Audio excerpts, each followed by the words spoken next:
So let me tell you a story.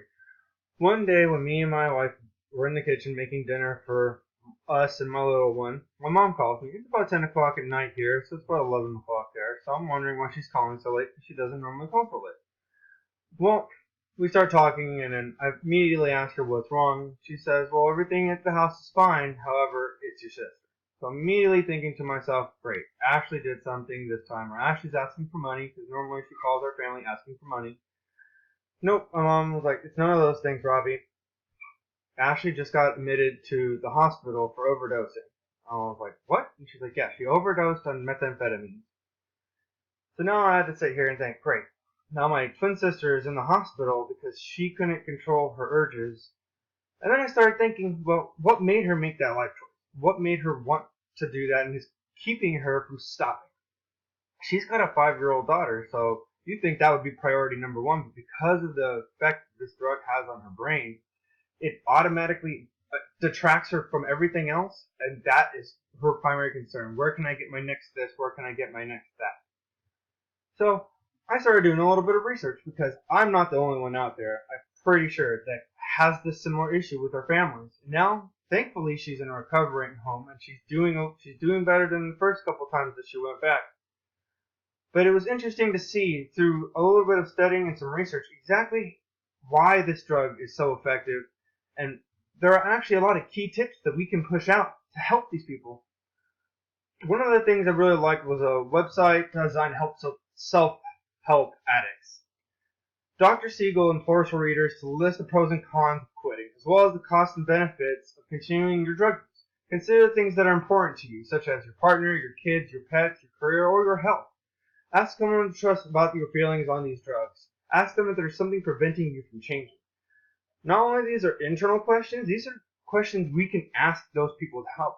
It doesn't just have to be your family. It could simply be another person you know needs that help. You could easily go up to somebody that you see because of the physical effects that methamphetamines have on your body and ask them, are you okay? Is there anything I can do to help you? What have you been doing with yourself? So, most of the time, these are going to be good friends because it'd be relatively odd to walk up to a stranger and be like, hey, I know you're doing drugs. How can I help you? Most people aren't that honest with their use of the drug. Most of them are in denial, which is where I got another good study whenever I and my wife went to the city of Seattle. We were new here, so it's like, okay, we'll go exploring because I had this urge to just figure it out for myself. I wanted to do some research as to why this is a thing. So out of the 10 people that I surveyed that were living at this homeless encampment, I was able to help one lady. She was about the age of 50, and she was just tired of always being cold, always being hungry, and not knowing effectively how to help herself. She didn't know where the help shelter was in Seattle. She knew it existed, but she would have never went out of her way to find it. So out of these 10 people, she was the only one that we saved. The other 9 of them said that the drugs were so important to them they'd rather be homeless, not have anything, be cold during the winter, or hot during the summer, because that allows them the ability to scavenge money wherever they can get it or have their friends to be able to maintain their high or their addiction to these drugs. And it's crazy to think. You'd rather live on the streets than stay in a nice house, or even not in a nice house, like a small house. Seattle has what they call tiny homes, which are little tiny 1-bedroom, 1-bathroom apartments to help these homeless people. However, they don't want to go through the process of detoxing or getting rid of their animals or becoming a more productive member of society because their lifestyle is so set up that now they're just stuck in their ways and they don't know what else to do with themselves.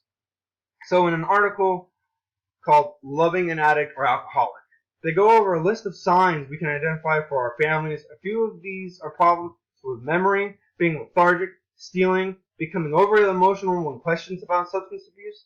And what I would find to be the number one key factor is asking them about their substance abuse and the immediate, I don't have a problem. This doesn't just go for meth. It goes for meth, alcohol, tobacco, marijuana, any actual substance that you can really abuse, which you would be surprised the list of these things that have a chemical in your brain that cause you to maintain some kind of physical or mental addiction. So one good resource that I really had, it was a really good story, was laid out by Gene in a journal titled Addiction and Choice. Experts believe that the drug use in addicts is compulsive, but the word compulsive identifies a pattern of behavior. Thus, the question is not whether addiction has a biology, but whether it is sensible to say that addicts use drugs compulsively. So not necessarily saying that they're physically or mentally addicted to it, but because they have access to it, they just do it. Kind of like if you want to listen to one song and you listen to one song over and over again, and you don't even realize that you're doing it, but you're being compulsive. You're compulsively listening to that same song over and over and over again.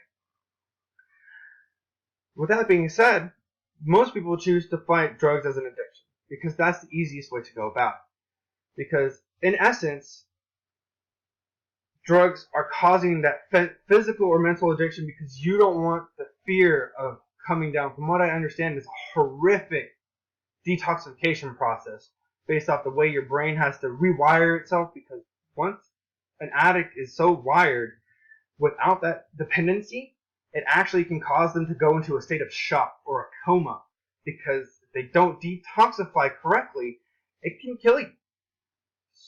I believe that's probably another cause why people just keep doing it. They're afraid of, well, if I stop, I'm gonna die. Which is not necessarily the case. You just have to stop the right way.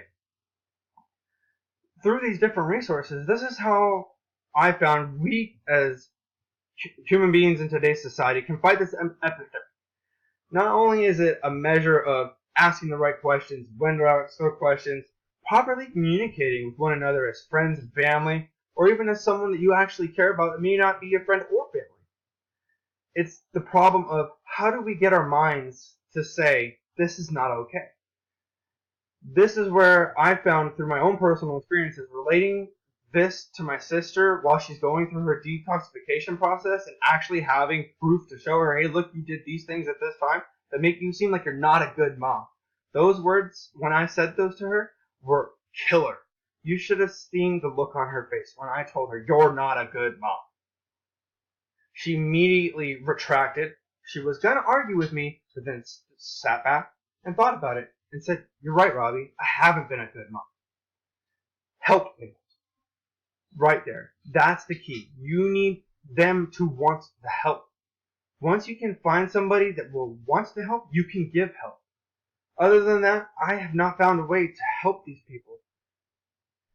So in short, I would just like to say, if you know somebody that's struggling with addiction, be it meth, alcohol, whatever substances they're choosing, talk.